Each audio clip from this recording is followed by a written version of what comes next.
What's going on, Jeromes? So, yes, with the draft, everyone and their mom were fixated on D-line. You know you want it. O-line, running back, etc., right? Rinse and repeat. And it's kind of funny. Like, if you deviate any way or fashion away from D-line, O-line, running back, you get pelted with rotten oranges or something like that. Hey, your booze mean nothing. I've seen what makes you people cheer. Anyways, but... got a dilemma, right? So if and when the Vikings suture up a lot of needs in free agency, I've always been a major advocate of best player available, BPA, because guess what? If you just stockpile your roster with good players as opposed to trying to pigeonhole and just trying to groove a pick every single time, drafting for need, then all of a sudden you just have a good roster, right? And I understand sometimes need does take precedent, and that's how we mock draft sometimes, but also a lot of the time it is need as well as best player available sort of sync up, so it kind of works out. But what if the Vikings just went absolute BPA, especially at a premium position? And long story longer, over at the Draft Network, our guy Justin Mello did up his latest mock draft, and the Vikings took a non-traditional pick at 24, or one that you haven't seen a lot in mock drafts, and I want to talk about not so much the player specifically, but just the BPA thought in general. So diving on in. Linebacker depth. Oh, we're drafting a linebacker, by the way. All right, so Giants trade up for Cam Ward, Hunter. Titans still get Abdul Carter plus some draft capital. Will Campbell, Mason Graham, Shador goes to the Raiders. Makes sense. Mykel Williams to the Jets. Shamar. Wow. Definitely betting on traits with the Panthers. Although Shamar with that D-line, ain't bad. Will Johnson to the Saints. Donovan Jackson to the Bears. Ooh, first interior offensive lineman off the board. I kind of like it. Simmons to the 49ers. Starks to the Cowboys. Loveland to the Dolphins. But they have Jonnu Smith. That'll be good to go there. Jahdae Barron to the Colts. I kind of like that fit. Mike Green to the Falcons. Yeah, that makes a ton of sense. I mean, the Falcons they're either dead last or second to last in sacks last year. Mike Green definitely brings the juice, huh? Pierce is weird. Like, Pierce could go at 10. Pierce could fall out of the first round, depending on what happens with teams. Genti goes to the Bengals 17. If Genti gets to 17, I think Kwesi maybe should make some calls. Who knows? Membu to the Seahawks. He definitely helped himself at the Combine. But he was a good player to begin with. Like, the Combine shouldn't completely change your mind on a prospect. It should just reinforce what you already think, basically. Jelon Walker. So Walker is one of the reasons why I wanted to talk about this, because Walker tends to pop up frequently and available at 24 in the mock drafts. Now, Walker is a little bit of a tweener, linebacker, edge. What is he going to play? But, again, I understand. The Vikings are deep at edge as well as off-ball linebacker, but good players are good players, right? So, yeah. Walker, Ty Warren, LB3, Tet. Wow, Tet fell. Derek Hammond goes to the Packers. So Vikings at 24. Spoiler, taking Jihaad Campbell out of Alabama. Ooh, and if we re-sign Jihad Ward, we're just cornering the market on Jihad, much to the chagrin of Sean McDermott. But this is what Justin wrote. Jihaad Campbell established himself as a first-round selection at the NFL Combine. Campbell is an elite athlete with easy movement skills. His ability to defend the run, rush the passer, and play coverage will be maximized in Brian Flores' defense. And, yes, Campbell is a absolute fantastic talent. Same thing with Jelon Walker from Georgia, by the way. But, again, I understand.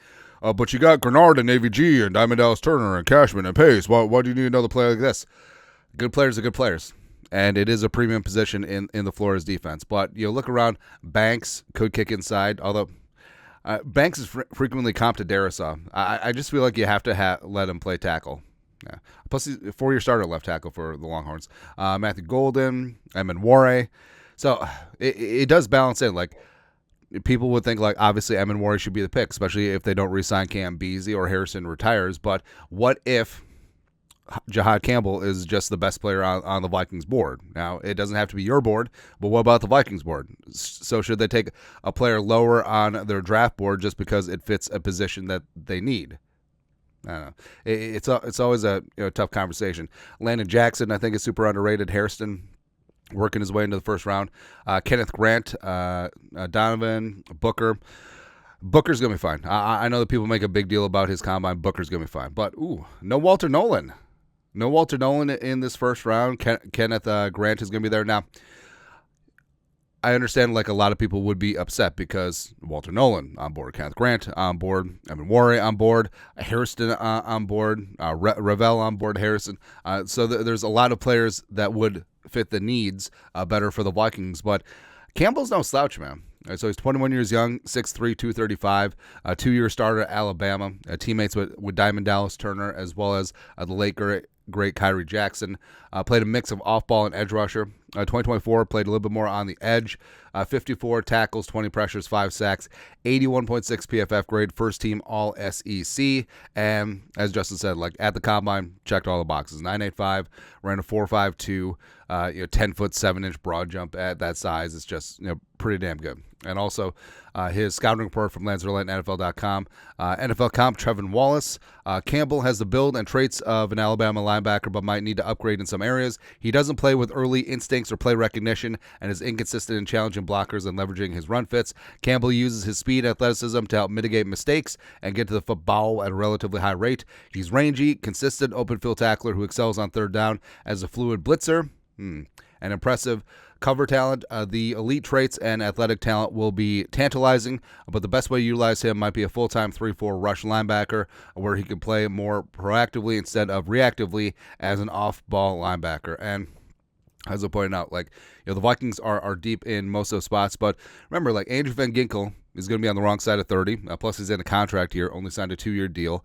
Pace is coming up on his restricted free agent deal, and also you could just never have enough dudes who can get after the passer. Plus, he steps in. He's already a good cover man. He's already has the athleticism and traits to rush the passer. Hopefully, Diamond Dallas Turner is going to be developing here in the future, and it's a spot where, it is a premium position on the Vikings defense, dude who can get the passer. And at the end of the day, isn't that what it's all about, as opposed to just drafting for we need one of these, and these. So we're just going to go lower on our draft board. When the player is there, we're racked up and stacked up at that position now, but let's stay racked up and stacked up at that position, especially one as important since it's a passer and get the passer league. Also, I know people are going to say, well, they should just trade down and get more picks. It takes two to tango. And the fact that the talent pool in this draft is pretty flat, I think Schefter said from picks 10 to 40, it's going to be roughly the same value.